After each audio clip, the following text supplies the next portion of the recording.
On a regular episode, we get the script. We read it. We figure out who's in it. We figure out how many guest stars, how many co-stars. Is there a single lead of the episode? We talk about each page, what elements are involved in those pages, from stunts to hair and makeup to prosthetics. Everything that impacts our department will come out and we'll take notes. 90% of the time, our guest stars are large roles and are as large as our series regulars. Yeah, there's only one or two usually that are... A season that aren't as large. So I think now it's a little easier because once the show started airing, actors in the industry have been able to see how wonderful those roles are and what that can do for their career. And so the people that come in commit to thinking about the role. Sometimes they'll do research on the internet, thinking about what the character would be, knowing that they're not just coming in and reading lines, but they're really an important central character to the show. Yeah, like with Lori Petty, she researched what it was to have her disease. You know, she really went for it and committed to it. With or without these drugs, I don't have a long time. Sometimes the actors have to have a prosthetic made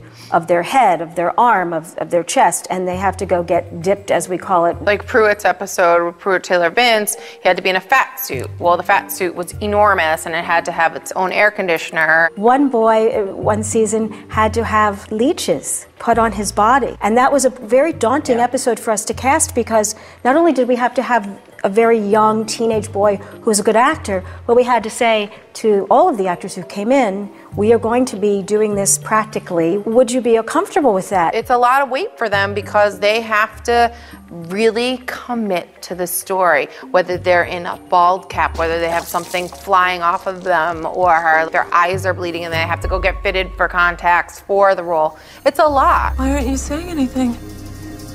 What's wrong? I keep coming back to this episode with BK Cannon, this young actress, because she just did such a wonderful human job of portraying this young girl and having us really sort of feel for her and what the trials and tribulations of her life were, as opposed to also being sick. That one rings really true to me. You know what they did last year? They took these photos of me for the yearbook. But it wasn't. It was for this website, making fun of me, calling me a pig. Let's just make you better.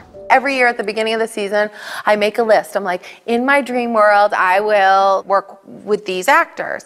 And every year I would put Jelko's name on that same Post-it and tape it to my computer. And every year I would take it off and not get to cross it off. Well, this year I get to cross it off. I'm sick, and I want to know why. There's Jelko, you know, as this guy who just wants an answer, and that exchange is unbelievable. I mean, it's two people who are masters at their craft going head to head. Her kidneys are failing. You give her those drugs, she'll be dead by the time they get the cuffs on you.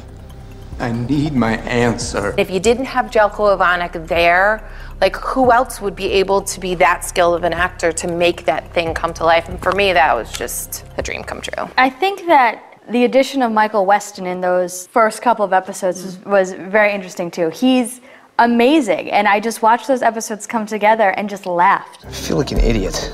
Because he added such humor to that role, and it was funny on the page the way that David and the writers wrote it, but he just added just something extra special. It was the truth that mattered to him and the truth that mattered to her. Why did it matter to you? First of all, stop saying a truth. There is only one truth. That may be true for you.